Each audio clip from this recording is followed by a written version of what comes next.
네. 안녕하세요. 안녕하세요. 네, 반갑습니다. 네. 어, 오늘 말씀은 마태복음 7장 7절에서 11절 말씀인데요. 그 중에서 7장 7절이 아주 유명한 말씀입니다. 예, 많이 들어보셨을 거예요. 이 말씀은 기독교인이든 아니든 들어보셨을 가능성이 큽니다. 이거죠? 구하라 그리하면 주실 것이요, 찾아라 그리하면 찾을 것이요, 문을 두드려라 그리하면 너희에게 열릴 것이다. 예. 이 구절이 아마 이렇게 큰 막 교회당 벽에 적힌 데도 있고요. 기도원에도 이렇게 적혀 있는 데들도 많이 있습니다. 이 말씀하고 또 짝이 되는 말씀도 하나 있어요. 뭐가 있을까요? 이 말씀과 함께 짝이 되는 말씀 중에 이런 말씀이 저는 떠올라요. 할 수 있거든이 무슨 말이냐? 믿는 자에게는 능치 못할 일이 없느니라. 이 두 가지가 이렇게 짝이 돼서 이렇게 흐뭇하게 이렇게 떠오르는 생각들도 있으신 것 같아요. 예. 이 말씀 들으시면 어떤 느낌이 올라오세요? 저는 힘을 포기하지 말고 힘을 내자, 그런 말씀으로 저에게 다가옵니다. 이 구절은 힘들어도 포기하지 않고 하나님께 구하면 응답받는 그런 말씀이라고, 그래서 일종의 앞에 살면서 장애가 앞에 있어도 포기하지 않고 도전하는 그런 말씀으로 이렇게 다가옵니다. 예. 여러분들도 그러시죠? 예. 이 말씀은 사실 한국교회에 굉장히 중요한 말씀이에요. 예. 구하라 주실 것이요, 찾아라 찾을 것이요, 두드려라 열릴 것이다. 또 믿는 자에게 능치 못할 게 없다. 하지 못할 게 없다. 굉장히 한국교회의 중요한 말씀인데, 한국교회가 기독교를, 개신교를 받아들일 때 이 말씀이 왜 중요하냐 하면, 한국교회가 개신교를 처음 만날 때는 조선이 패망할 당시예요. 네. 루다 안녕. 예. 예.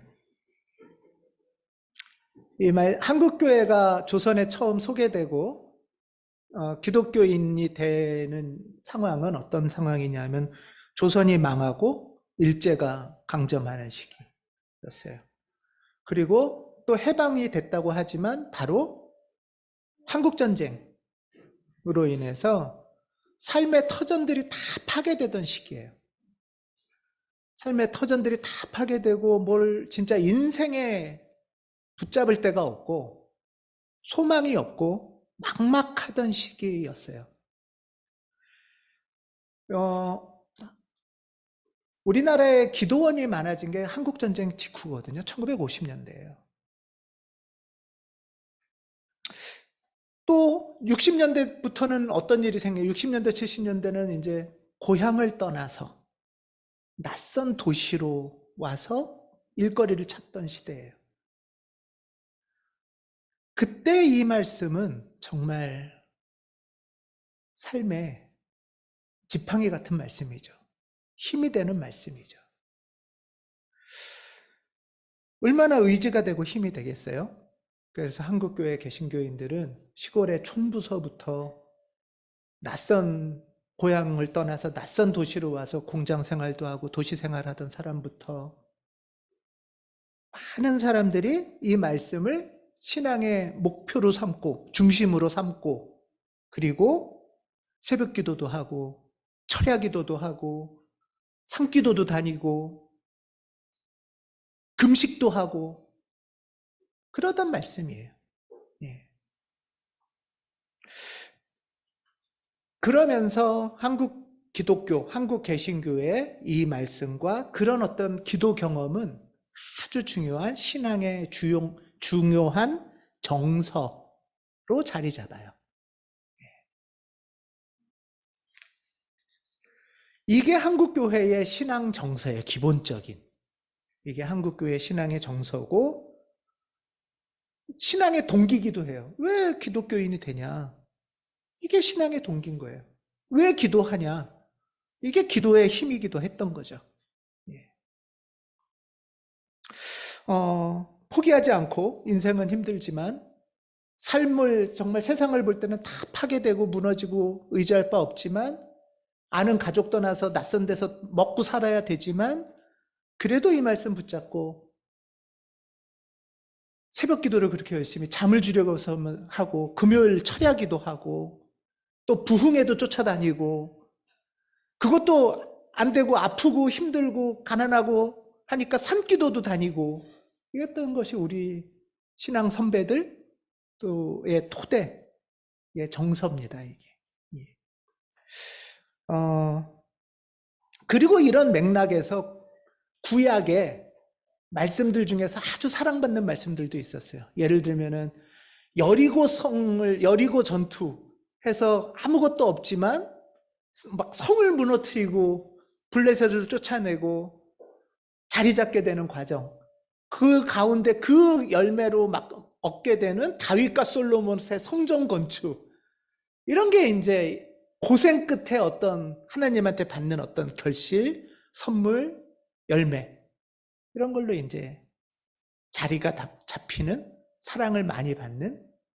그래서 예를 들면 성서의 이름을 우리 가명으로나 이렇게 애칭으로 부를 때 보통 솔로몬도 많고 다윗도 많잖아요. 그렇지 않아요? 여호수아도 많죠. 예. 이게 이제 그런 어떤 사랑하는 마음이 깊이 있는 거죠. 예. 한국교회의 한국 성도들의 신앙의 이유는 이런 응답을 기대하면서 간절함으로, 뜨거움으로 하나님 앞에 다가가는 것. 이것이 우리의 이제 신앙 열정이었습니다.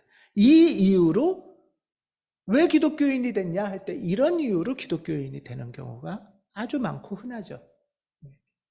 여러분들 중에는 없으신가요?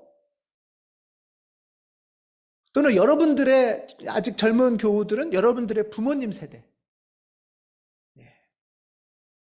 들을 한번 생각해 보시면은 아마 이 정서가 굉장히 중요하게 자리 잡고 있을 겁니다.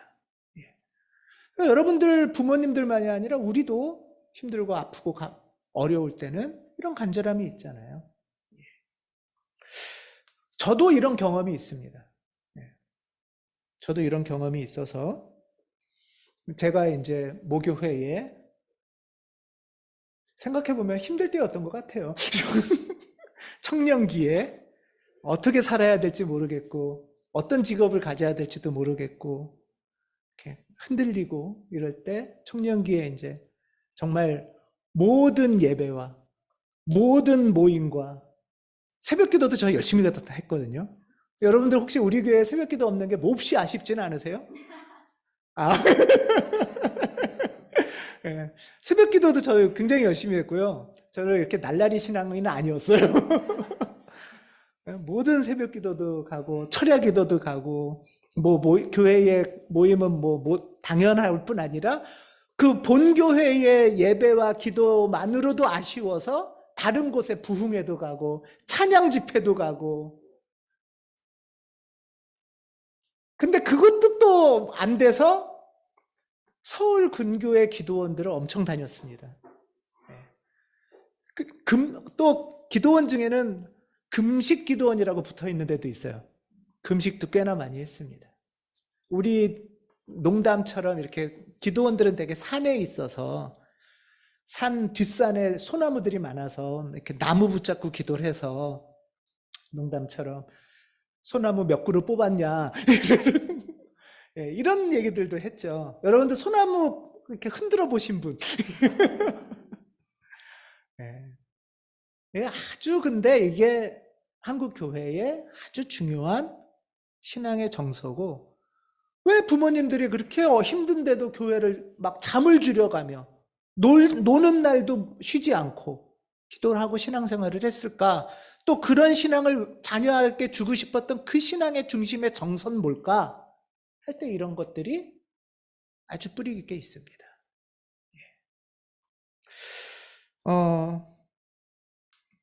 저는 그래서 이렇게 열심히 기도한 가운데 응답받은 것도 굉장히 많은 것 같아요. 예. 아, 하나님이 계시구나. 하나님이 정말 어여삐 보셨구나. 이런 경험을 고백하게 됩니다. 예.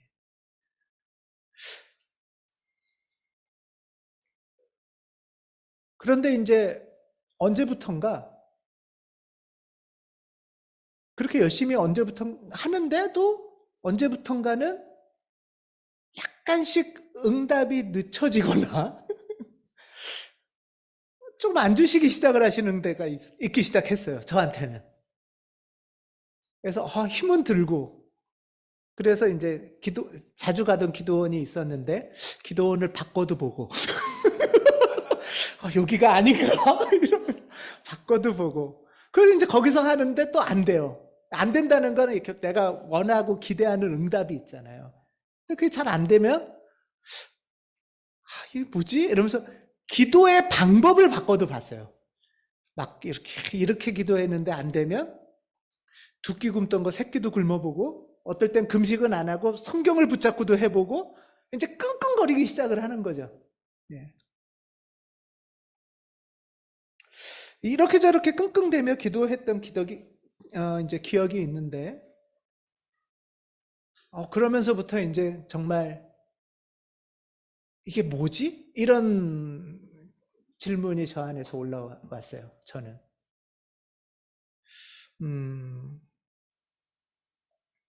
예전과는 다른 어떤 내가 기대했던 하나님이 주시는 응답이라고 할까? 이게 좀 잘 안 오는 것 같은 거죠. 내가 원하는 응답을 주시든가 아니면 응답을 안 주셔도 뭔가 내 안에 뭔가 이렇게 환희가 있거나 뭐가 이렇게 좀 쫙 보이거나 저는 그런 것도 많이 했었거든요. 근데 이제 그런 게 없어요. 그러면서 서서히 기도에 의문을 품고 약간 회의감도 들고 멈칫멈칫하기 시작하게 됐어요. 머뭇머뭇거리기 시작하게 됐어요. 여러분들 혹시 이런 경험은 없으세요? 처음에 이 뜨거웠던 경험도 아주 중요한 한국교회의 기도 경험이고 신앙의 경험이에요. 한국교회 하면 뜨거움, 열심 이런 거잖아요. 새벽기도, 통성기도라고 소위 말하는 거죠. 통성기도는 영어로 뭔지 아세요, 여러분? 영어로 TONG, SUNG, 통성 프레이어예요. 전 세계에 그런 기도가 없어요. 외국인들도 통성 프레이어 이렇게 불러요.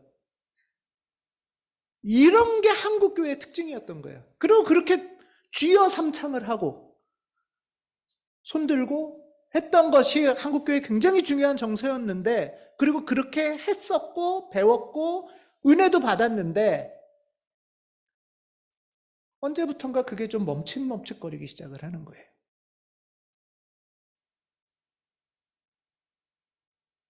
근데 저만 그런가 했더니 저만 그런 것도 또 아닌 거예요. 주변에 보면 그러면서 기도가 힘들어지기 시작하고 뭔가 좀 멈칫거리게 되고 신앙도 서서히 시들해지기 시작하는 그런 사람들을 보게 되더라는 거죠. 그러면서 저는 우리 교우들 중에도 이런 경험을 하시는 분들이 하셨던 분들이 있고 있을 거라고 봐요. 저도 그랬거든요. 또 제 주변에 신앙의 여정을 걸어왔던 사람 중에 많이 봤거든요. 이런 멈칫거림과 이제 신앙도 힘들고 하나님하고도 조금 멀어지는 것 같고 이러면서 드는 마음이 크게 세 가지가 있는데요. 하나는 뭘까요? 마음에 그러면서 드는 마음이 자책이에요. 내가 믿음이 없나 보다. 아니면 내가 하나님한테 뭐 잘못했나 보다. 이러니까 하나님이 벌 주시는 건가? 이러면서 겁도 나고 불안하고 그러면서 이런저런 죄들도 자꾸 떠오르는 것 같고 흔들리는 거죠. 그래서 삶이 사실은 어렵고 괴로운데, 그래서 기도를 해야 되는데, 거기에 자책까지. 내 탓이야, 이건. 이런 마음까지 더 드니까, 이도저도 못하는 상태가 되는 거예요. 하나님한테 확 나가지도 못하고, 뒤로 빼지도 못하고, 어정쩡한 상태로 그냥 피하기 시작을 하는 거죠. 두 번째 마음은, 그러다가 시간이 조금 지나면 지금까지 가졌던, 경험했던, 만났던 신앙들이 다 무의미해지는 것 같아요. 그거 다 가짜였어. 그냥 군중심리고 집단 무의식이었던 거 아니야? 그냥 운 좋게 그렇게 된 거지 무슨 응답이야. 이런 생각들이 또 들어오기 시작을 할 수 있어요. 여태까지 그 뜨거웠고 그 성실했고 간절했던 고유한 신앙의 경험, 내 삶의 여정이 다 별거 아닌 것 같아지고, 그랬던 그 시간들도 다 헛된 것 같고, 신앙의 선배들, 아유, 다 콧방귀 뀌어질 것 같고, 아유, 저 사람들이 아직도 바보같이 저기서 저러고 있네? 나의 과거도 비웃어지고, 다른 사람들의 모습도, 한국교회의 그 주된 정서도 다 우스워지기 시작하는 그런 마음도. 그러면서 교회가 멀어지고 마는 것이죠. 세 번째는, 저는 이 두 가지가 전부 다 공통의 마음이 세 번째 마음에 있다고 보는데요. 이 두 마음 속에, 앞에 두 마음 속에 숨어 있는 정말 깊은 마음은 뭐냐 하면, 하나님에 대한 원망.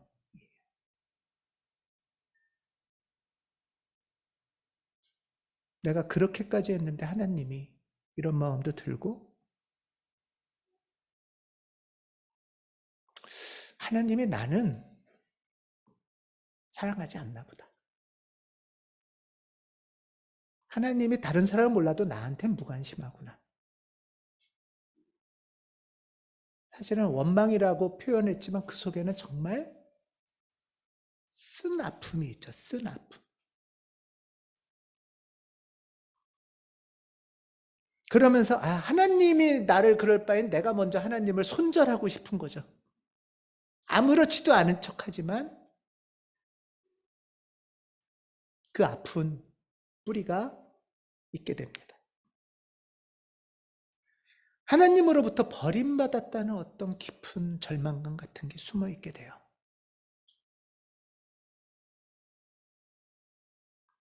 저는 최근 기독교인의 숫자가 많이 한국 교회가 줄었다고 하는데, 줄었다는 얘기는 뭐냐 하면, 나름의 기대를 갖고 신앙생활도 해보고 교회도 나가다가 이런저런 이유로 거리를 두기 시작하는 거죠. 그 거리를 두는 마음들 속에는 저는 분명히 이런 속상함과 원망과 쓴 아픔이 있다고 생각을 합니다. 그냥 놀러 갔다가 안 가는 거가 아니잖아요.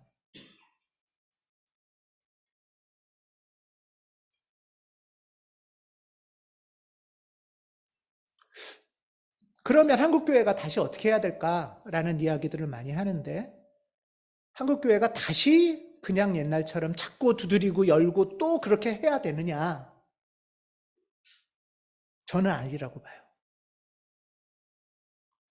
지금이 이 한국교회의 출발 다음 2단계예요.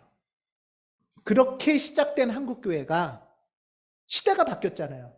지금 한국전쟁도 아니고 일제강점기도 아니고 조선이 망한 것도 아니고 완전히 시대가 바뀌었는데, 그 시대의 중요한 신앙의 정서, 기도의 정서를 계속 끌고 간다면은 우리한테의 간절함은 지금 이제 뭐겠냐는 거죠.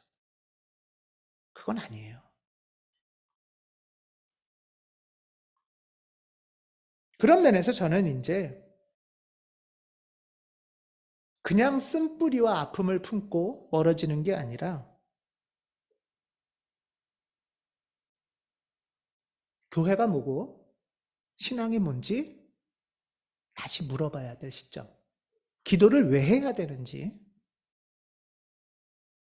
다시 돌아보고 다시가 아니죠. 사실 한국교회는 지금 처음이에요. 1단계에서는 만나본 적이 없는 2단계의 신앙을 만나가는 과정입니다. 만나가는 게 아니라 이제 그것을 하나님께서 저는 한국교회에 요청하고 있다라고 생각을 해요. 그래서 지금이 한국교회가 우리의 신앙이 어린아이의 신앙에서 이제 사춘기를 지나서 성장하는 신앙으로 갈 건지, 아니면 다시 여전히 이유식을 먹는 어린아이의 신앙이 그때가 좋다고 하면서 붙잡고 있을 건지를 물어봐야 될 시기다라고 생각합니다. 우리 교회는 그런 면에서 이 시기의 소명을 품고 있는 교회입니다. 가온교회는 그런 면에서 성찰과 질문, 다시 배움을 시작하는 여정을 갖는 거죠. 오늘 우리가 그래서 먼저 생각해 볼 것이 있습니다.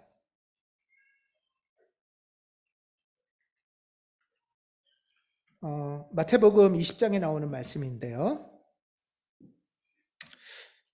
예수께서 여자에게 물으셨다. 무엇을 원하십니까? 한 여자한테 물어본 거예요. 무엇을 원합니까? 그러니까 여자가 나의 이 두 아들을 선생님 나라에서 하나는 선생님 오른쪽에 하나는 선생님 왼쪽에 앉게 해주십시오. 이래요. 이 여인의 아들은 몇 명이에요? 2명이죠.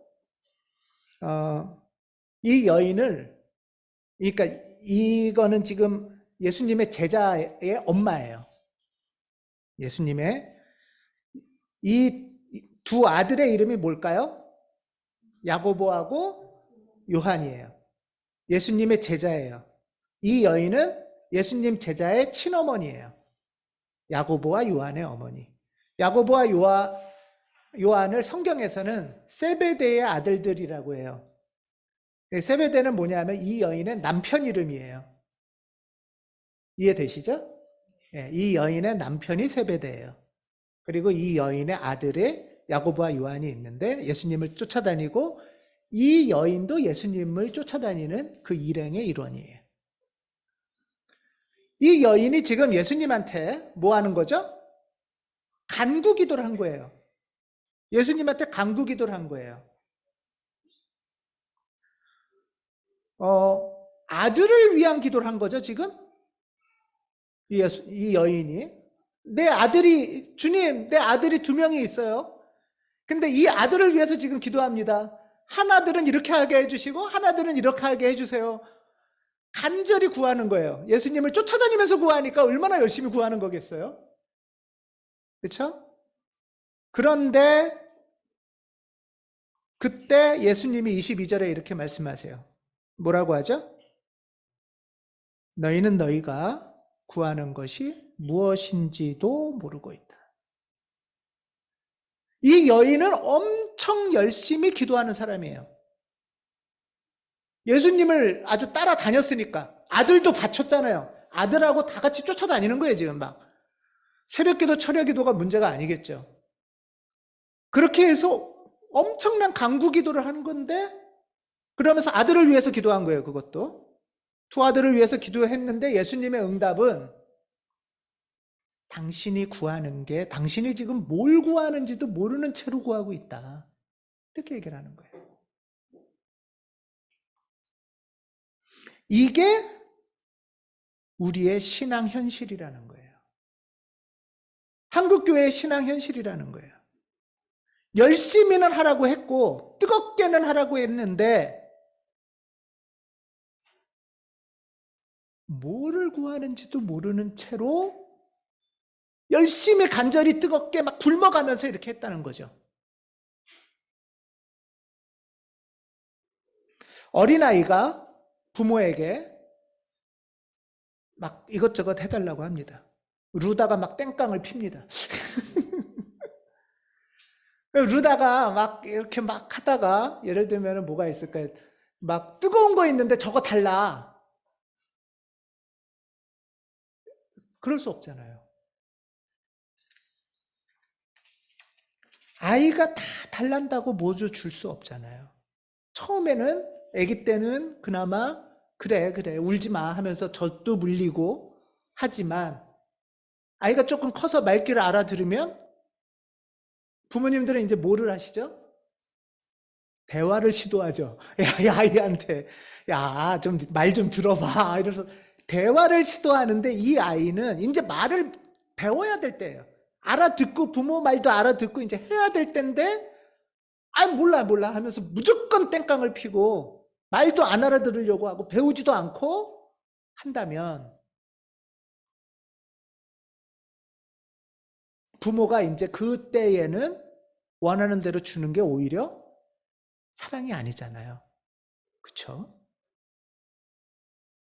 지금 이 여인은 그 시기인 거예요. 이 여인은.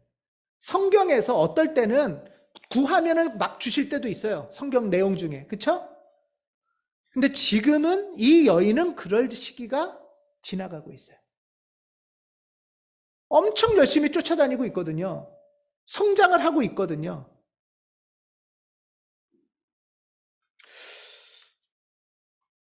여러분들은 어떠세요? 한번 생각해 보세요. 이런 말이 있어요. 내가 구하는 대로 모두 응답됐다면 그것은 재앙이다.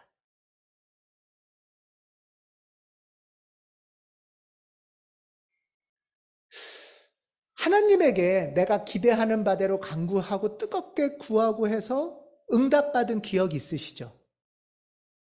예. 있으셔야 돼요. 예. 있으실 거예요. 그래서 감사했던 기억이 있듯이 때로 우리는 돌아봤을 때 내가 간구하고 구하고 간절히 붙잡았지만 내 기대처럼 응답받지 못한 게 다행이었구나 하는 경험도 있으신가요? 그 기억이 우리 안에 있기 시작을 해야 된다는 거죠.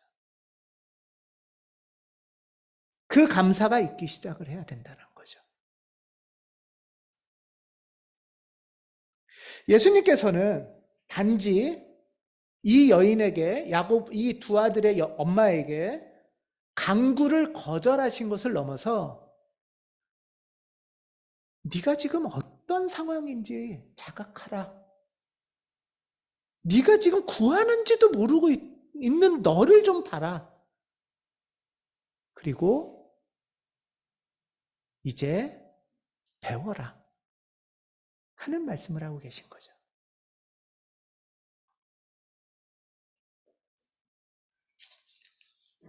오늘 말씀은 이겁니다. 너희 가운데서 아들이 빵을 달라고 하는데 돌을 줄 사람이 어디에 있으며 생선을 달라 하는데 뱀을 줄 사람이 어디에 있겠느냐. 너희가 악해도 너희 자녀에게 좋은 것을 줄 줄 알거든. 하물며 하늘에 계신 너희 아버지께서 구하는 사람에게 좋은 것을 주지 아니하시겠느냐. 이 말씀이 우리 한국교회 1기 때 받았던 말씀하고는 조금 다르게 저는 오늘 우리가 좀 받았으면 좋겠는 거예요. 첫 번째는 뭐냐 하면 이 말씀의 의미의 첫 번째는 하나님은 어떤 분이시다? 하나님은 좋은 분이시라는 거예요. 하나님은 좋은 분이시라는 거예요. 야, 니네도 니네 자식한테는 이런 거 주잖아. 여기서 빵과 생선은 오병이어처럼 아주 중요한 양식이에요. 일용할 양식. 니네도 니네 자식한테는 먹일 거 주잖아. 하물며 하나님이 어디 감히 하나님이 야 하나님이 니네보다 못하겠냐? 이 얘기를 첫 번째로 하시는 거예요. 하나님이 니네보다 못하겠냐? 하나님이 먹여주실 거야. 하나님이 먹여주실 거야.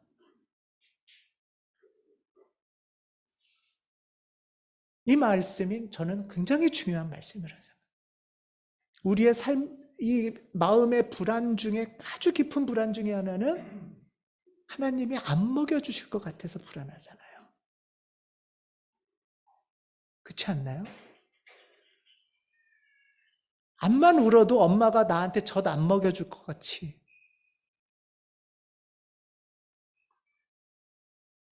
감히 너희와 비교도 할 수 없는 하나님이 먹여주실 거야. 라는 것을 기억하라는 게 첫 번째 말씀이에요. 두 번째는 뭐냐 하면 하나님이 니네한테 좋은 거를 주실 건데 좋은 게 뭘까를 좀 생각해 보자는 거예요. 좋은 게 뭘까?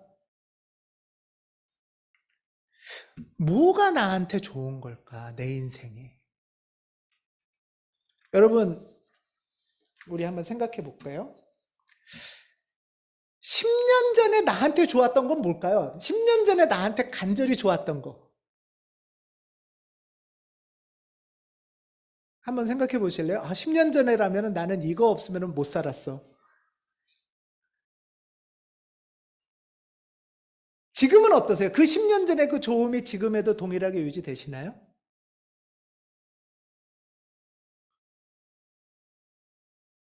예를 들면 이런 거예요. 저는 이제 딱 그런 건 아니지만 예를 들면 이런 거예요. 결혼식을 준비할 때는 결혼식 1년 전에부터 막 계약하고 준비하잖아요. 그러면서 결혼식이 어떻게 잘 될까, 막 결혼식장을 어떻게 할까, 뭘 준비할, 이런 게 굉장히 중요하고 노심초사하고 이걸 위해서 간절히 기도하자고, 그 다음에 뭐 결혼 첩도 만들고, 요즘은 저희 때 막 남들 막 앨범 만들고 이런단 말이에요. 결혼한 지 10년 후에 그 앨범이 어떠세요?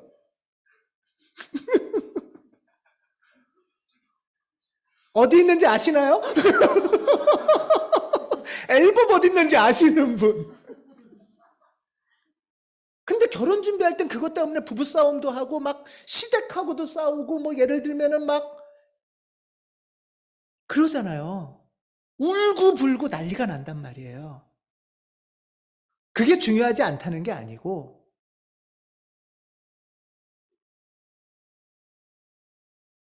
정말 내 인생이 중요한 건 뭘까? 내 인생에 나를 정말 좋게 하는 건 뭘까? 를 좀 물어보자는 거예요, 지금. 하나님은. 루다가 땡깡 피고 달라는 거, 주한이가 땡깡 피고 달라는 것이 좀 크면, 막 구슬치기, 딱지, 뭐 이런 거 보물 아니잖아요, 예를 들면.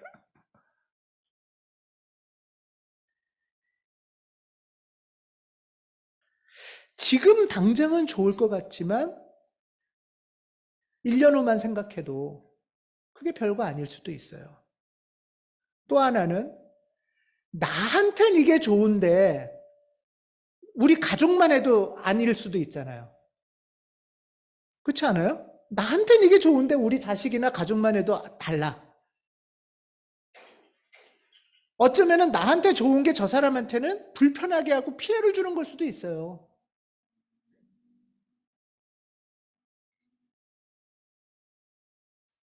뭐 그런 자각이 서서히 성장하고 성숙하면서 드는 거예요. 우리 인류가 우리가 이렇게 막 쓰면 지구가 망한다는 거 안지 100년도 안 됐어요. 옛날에는 막 쓰는 게 최고라고 생각했단 말이에요. 근데 이제 몇 년 동안 만에 깨달아진 거죠. 아, 이게 좋은 게 아니구나.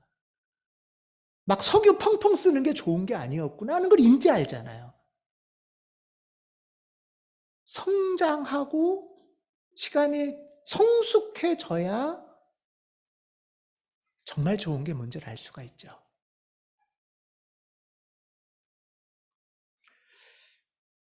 주님께서는 우리가 신앙생활을 한다는 것은 조금 더 근원적이고 존재 자체와 관련되는 우주적이기도 한 그런 사람으로 삶을 이끌어 가시는 분이라고 생각해요.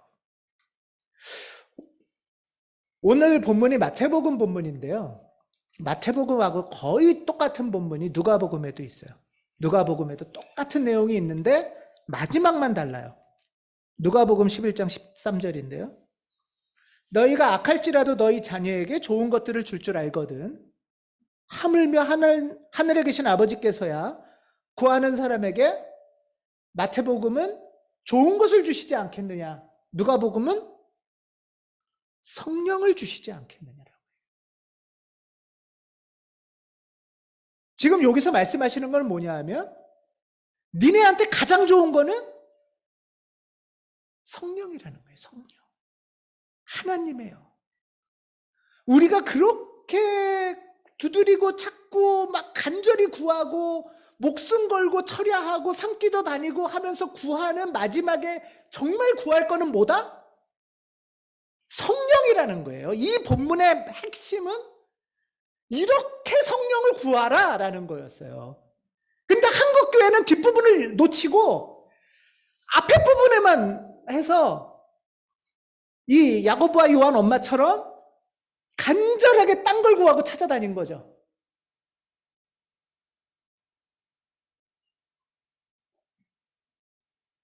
주님께서 지금 우리에게 말씀해 주시는 거는 이 뜨겁게 목숨 걸고 금식하며 찾아다니며 구할 거는 하나님의 영이라는 거예요.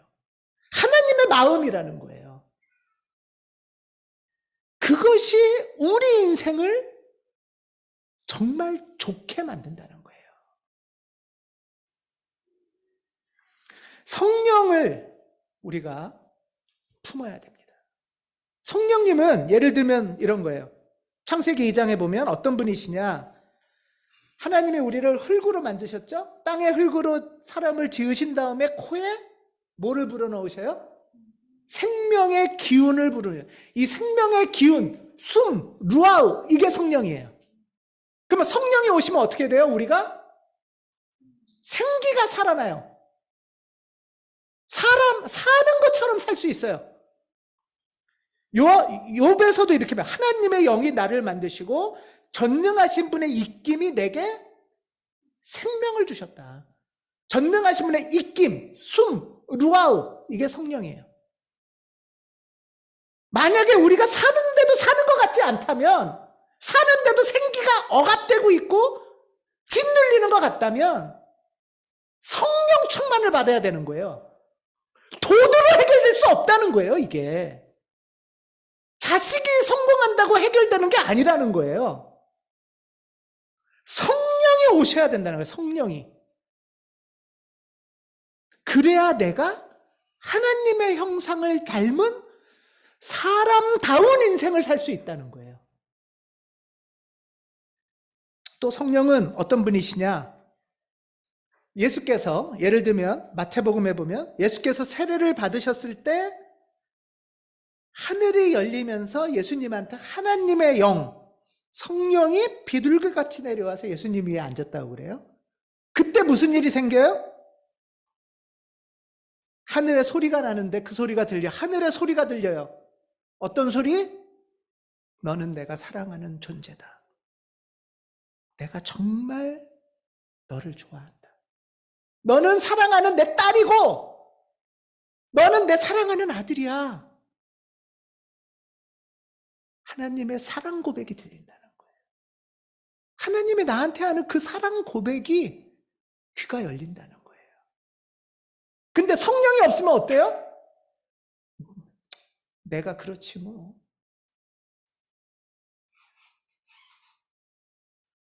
내가 뭘 할 수 있겠어? 나는 이러다 말겠지. 인생이 그런 거지. 하면서 별로 중요하지 않은 여기저기 사랑받으려고 사랑을 구걸하며 다니는 인생이 될 수도 있다는 거예요. 우리가 어떻게 하면 잘 보여서 사랑을 구걸할까? 우리는 사랑을 구걸하는 존재가 아니에요. 막 애를 쓰고 기를 쓰고 전전긍긍해야 겨우 인정받는 존재가 아니에요. 이미 우리는 하나님의 온전한 사랑의 고백을 받는 사람들이라는 거예요. 하나님의 영이 계셔야 근데 그 소리가 들려요. 하나님의 영이 충만하지 않으면 우리는 그 하나님의 소리가 안 들리고 다른 소리들이 들리죠. 이상한 소리들이 들리죠. 사탄의 소리가 들리고 속이는 소리가 들린단 말이에요. 그리고 그 소리에 이리저리 질질질질 끌려다니면서 헛된 것을 구하는 인생이 돼버린다는 거예요.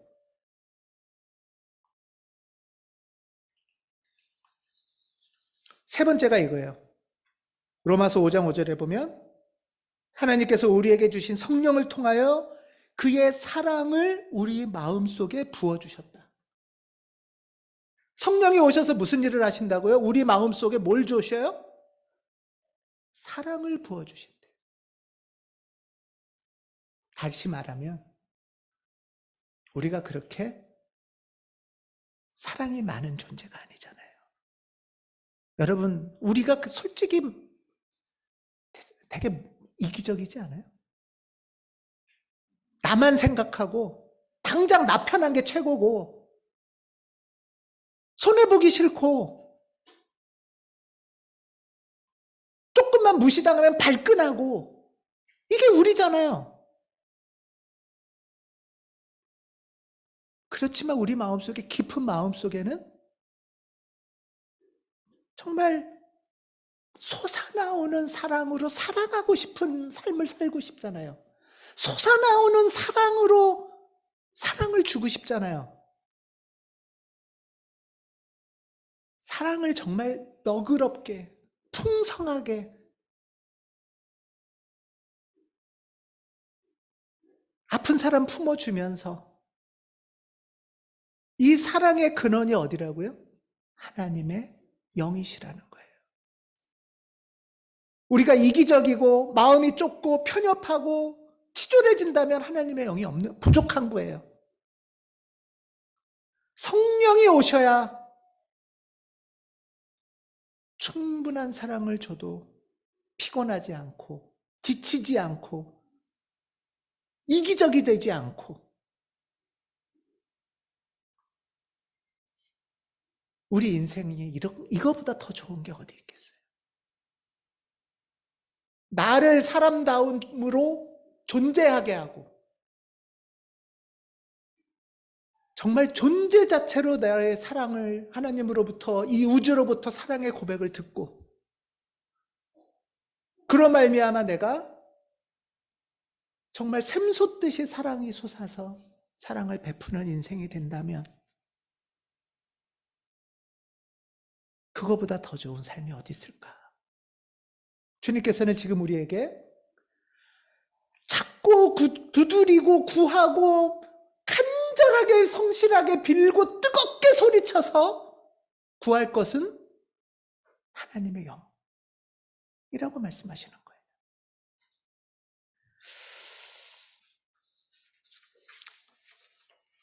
저는 120년 전부터 한국교회에 이어져 온 이 뜨거움과 이 간절한 마음이 소중하게 받아서 그 성실함과 그 뜨거움이 우리의 다음 단계로 나가는 성숙으로 나가는 아름다운 에너지가 됐으면 좋겠어요. 이제 가끔 그런 말을 해요. 우리 교회는 이제 침묵 기도도 하고 묵상과 성찰 기도를 해요. 그래서 뜨거움이나 열심이나 성실이 없다고 생각하면 엄청난 착오입니다. 여러분 생각해 보세요. 통성 기도가 더 쉬워요? 침묵 기도가 더 쉬워요? 침묵 기도 너무 어려워요. 왜? 통성 기도는 졸진 않아요. 통성 기도는 스트레스도 풀려요. 그리고 남들 다 할 때 그냥 나도 막 끌려가면서 하니까 뭔가 많이 한 것 같아요. 은혜도 받는 것 같아요. 물론 이제 마치고 났을 때 허전함이 좀 있지만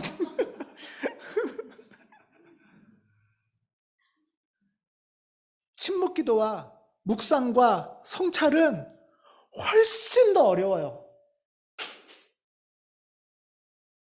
군중 심리와 집단 심리에 끌려가지도 않아요. 못해요. 그래서 더 간절히, 더 뜨겁게, 더 겸손하면서도 성실하게 구하고 찾고 두드리고 하나님의 오심을 기도해야 되는 거예요. 주님이 우리에게 부탁하시는 말씀이 이겁니다. 저는 시골에 잘 모르지만 그저 겸손하게 간절히 하나님 앞에 매일 새벽마다 찬 마룻바닥에서 구하는 그분들의 기도가 너무 소중하다고 생각해요.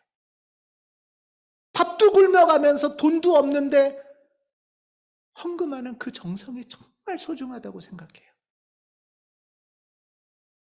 그것이 우리의 신앙을 만들었고 한국교회를 만들었어요. 그런데 그것을 헛되게 보지 마시고 그 귀중함을 품고 이제 우리의 소명을 해가야 될 때가 됐다는 거예요. 그게 한국교회의 과제고 21세기 우리의 하나님이 우리에게 하시는 부탁이라고 저는 생각해요. 구하여라. 그리하면 하나님께서 너희에게 주실 것이다. 찾아라. 그리하면 너희가 찾을 것이다. 문을 두드려라. 그리하면 하나님께서 너희에게 열어 주실 것이다. 이 말씀을 믿고 뜨겁고 간절하고 성실함으로 하나님 앞에 나가는 우리가 되기를 주님의 이름으로 축원합니다. 아멘. 기도하겠습니다.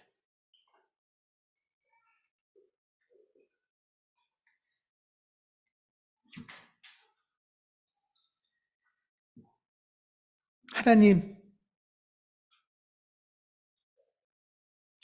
당신의 영을 우리에게 불어넣어 주시옵소서. 당신의 마음으로 우리의 마음을 가득 채워 주시옵소서. 염려하는 것들, 두려워하는 것들, 이기심과 게으름과 주여 탐욕을 물리치게 하시고 당신의 생명으로 당신의 사랑으로 가득 채워 주시옵소서. 주님 안에서 지혜를 배우게 하시고 헛된 것을 구하지 않게 하시며 성령의 도우심 가운데